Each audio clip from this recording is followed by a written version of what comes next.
Ya aprendió. Muchas gracias.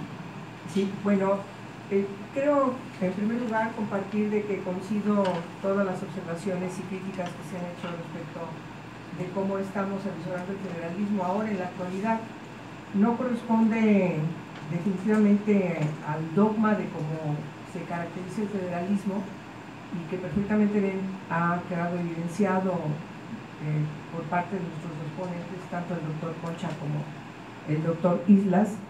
Sin embargo, me parece que es necesario también observar lo que significa el federalismo en la actualidad y cuál ha sido esta simbiosis de cambios respecto a lo que se concibió desde la Constitución, fundamentalmente del 57.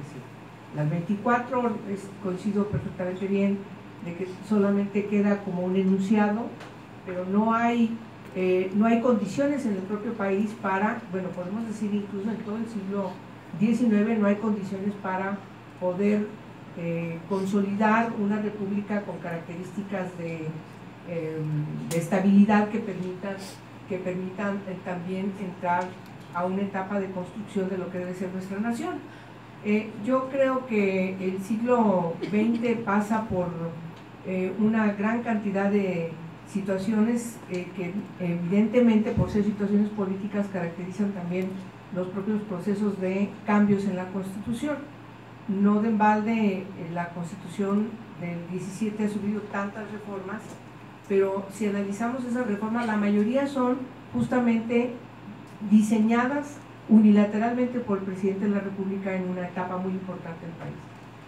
Cuando, y en eso coincido muy bien en caracterizar la etapa, sobre todo cuando el PRI pierde mayoría en el Congreso de la Unión, cuando es en una de las cámaras, en donde empieza a haber una gran cantidad de propuestas que todavía con un Senado de la República controlado totalmente, incluso con mayoría absoluta por parte del PRI, hay cambios que empiezan a gestarse por la influencia importante de otros grupos parlamentarios, del PAN, el grupo del PRD y otros grupos de partidos políticos que empiezan a aglutinarse y a hacer presión para cambios importantes. En ese aspecto yo valoro que los cambios se dan a partir también de exigencias sociales y el federalismo tenemos que construirlo o deconstruirlo a partir de la propia situación que el país nos está exigiendo. Yo puedo poner montones de ejemplos. He sido diputada federal 2 veces y hoy soy senadora, y cuando menos 9 reformas constitucionales yo he impulsado, tanto cuando fui diputada como ahora que soy senadora, mías, que son propuestas mías y que he consolidado. Y ante las críticas que hay respecto de cómo el Congreso de la Unión ha estado reformando la Constitución, a veces sin una pauta de rigor respecto de cómo se está afectando el federalismo en nuestro país, yo les quiero decir que también nos movemos en función, en el caso del Parlamento, cuando al menos en el área donde yo trabajo, y así ha sido desde que he sido legisladora, siempre tomando en cuenta la presión social. Y además también las exigencias de cumplimiento de tratados internacionales. La armonización nos ha obligado a tener que tocar la Constitución. Ojalá que ya hubiéramos tenido resuelto con la reforma del 11 de junio de 2011 esta controversia respecto de la jerarquización de los tratados internacionales respecto a la Constitución, la pirámide que señala. Pues no, resulta que la controversia, la tesis de controversia de la Suprema Corte de Justicia de la Nación nos dice que no es así. Y eso nos mete en un vericueto, sí nos mete en un vericueto, porque si tuviésemos un tratado internacional en materia de derechos humanos aprobado por México como Estado parte, y en función de lo que establece el 133 se convirtiese en una ley suprema, pues no tendríamos que estar reformando la Constitución, porque sabemos que eso no es así. Entonces la Constitución tiene que estar siendo revisada también para la armonización de los tratados internacionales. Y les puedo poner 2 ejemplos de cómo impacta en nuestro marco jurídico fundamental un tratado internacional o 2 o más tratados internacionales. Por ejemplo, en desaparición forzada. Cuando yo llego al Senado, propongo una ley federal de desaparición forzada. Las organizaciones no gubernamentales, familiares de víctimas, de personas desaparecidas, lo primero que me dicen, no queremos una ley federal, queremos una ley general. Oigan, hay que reformar la Constitución, como si eso fuera tan fácil. No crean, no es fácil, es bien complicado. Y hay que tener, bueno, hay que hacer mucho lobby para eso. Y entonces pues queremos que eso pase. Y en el caso de tortura exactamente igual. Y en el caso de justicia penal para adolescentes exactamente igual, ahí con otras características, con otra historia, porque antes previó la reforma del derecho constitucional que era necesaria. Transitar también de un sistema arcaico, inquisitorio, a otro sistema garantista, nos ha tenido que llevar a revisar la Constitución. Y las reformas al 18 constitucional, por ejemplo, en justicia para adolescentes infractores, llegó antes que la del 2008. Y entramos a un nuevo sistema garantista del debido proceso legal, sepultando la doctrina tutelar, antes, con juicios orales, antes de llegar a la reforma del 2008. ¿Tenemos que reformar la Constitución? Sí. ¿Cómo impacta en el federalismo? Bueno, yo les puedo decir que en el caso concreto de justicia para adolescentes tenemos 32 mosaicos de leyes, totalmente, la mayoría, inscritas en el sistema inquisitorio, o mixtas, pero ninguna, o prácticamente ninguna, pegado fielmente al 18 constitucional. ¿A qué nos lleva? A tener que reformar el 73 constitucional. Es decir, lo que quiero decir es que no justifico, pero me parece que debiésemos analizar también en función de lo que se vive en la sociedad, no solamente ver el federalismo desde la parte dogmática. Y sí, yo estoy de acuerdo que hay que regresar al fundamento del federalismo, sobre todo a partir de lograr esta unidad en donde hay un respeto de las entidades federativas como la parte local, y también esto también es cierto lo que pasa con el municipio. El 124 no resuelve y no hay nada en la Constitución, ni siquiera el 115, que resuelve el problema que tiene el municipio. Y sigue siendo ahí como un ente supeditado a la buena voluntad del gobernador, ya no digo el Congreso local, debería ser Congreso local, pero no es así, del gobernador en turno, que bien tome en cuenta o no, apoyar o no a determinados municipios.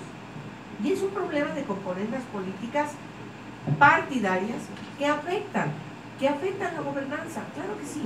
Entonces, el federalismo lo tenemos que ver como algo intrínsecamente valioso e indispensable para nuestro país, porque es un mosaico cultural, porque es un mosaico de territorios todos distintos, porque tenemos, y quiero invocar el primer renglón del artículo 2 de nuestra Constitución, de lo que es nuestra nación.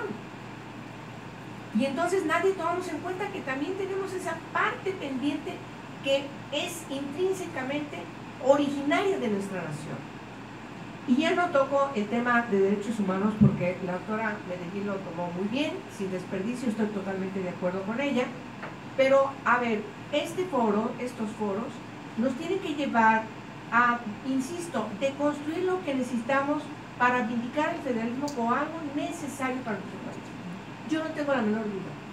Y claro que es un conflicto a la hora de que uno reforma la Constitución para decir, bueno, ¿y esto es necesario? Leyes nacionales o leyes generales, o leyes marco, o leyes que deriven en una descentralización de políticas públicas en las que tienen que sustentarse cada una de las entidades federativas y no hagan lo que quieran. A ver, ¿cómo vamos a lograr este desequilibrio que hay donde tienes estados de primera, de segunda, de tercera y de quinta? Aquí entra también el asunto de los recursos. Los recursos financieros están diseñados así, para buscar el equilibrio y subsidiar a los estados, cuando eso es la parte originaria que motivó a que haya un replanteamiento de cómo repartir los recursos de la federación. Cómo lograr que los estados que tienen menos recursos puedan recibir subsidios de otros estados, como Nuevo León, a esos estados pobres. El problema no es ese. El problema es resolver por qué los estados siguen siendo pobres. Y no hay una política que nos lleve justamente a replantear cómo se están organizando esos estados y qué es lo que hace falta para que esos estados puedan resurgir y no sigan estando en todas las encuestas las que se quieran presentar a los índices más bajos. Ya sabemos cuáles son, prácticamente todos los índices. Entonces, sí estamos frente a un problema grave de cómo replanteamos el federalismo. En un federalismo, yo estoy totalmente de acuerdo que ojalá que como conclusiones de estos foros nos lleven a hacer una segunda parte que tenga que ver, a ver, repensemos cómo tiene que ser la nueva Constitución. Claro que sí, porque nos hace falta en esta nueva Constitución que todos estamos de acuerdo, la pensamos, pues ya no estar parchando como lo estamos viniendo haciendo desde 1917. Reformas que a lo mejor son conducentes, sí lo son necesarias, sí lo son, pero yo creo que resolveríamos mucho también poniéndonos en el siglo XXI. Y repito, tratados internacionales no tendrían que pasar a una armonización primero en la Constitución para que pueda tomarse en cuenta por las entidades federativas y por la Federación. Hay que resolverlo. Esa tesis de controversia de la Suprema Corte, que por cierto, juega un papel muy importante en resguardar el federalismo. Ahí está el 105 de la Constitución, sin desperdicio, siempre. Y eso me parece que nos debe permitir también definir qué es lo mejor que necesitamos para el país, siempre buscando el bienestar de su sociedad, de sus sociedades, porque no es una sola, son diversas. Y ese es el gran mérito del federalismo, que unifica en una alianza, en una decisión de lo que tiene que armónicamente, de manera integral, tiene que tener una convivencia de nuestras diversidades, siempre tomando en cuenta la particularidad de lo nuevo. Hoy hablamos de municipios, pero yo les digo, ¿y las megalópolis? ¿Las metrópolis? Territorios que tienen circunstancias similares, aunque sean partes, 2 o 3 de entidades federativas. Es decir, tenemos que replantearnos el federalismo a partir del siglo XXI y lo que necesita nuestro país. Yo haría estas primeras observaciones en esta primera mesa. Muchas gracias. Antes quiero agradecer a Ricardo Rafael y a Pedro Salazar por la invitación. Muchas gracias.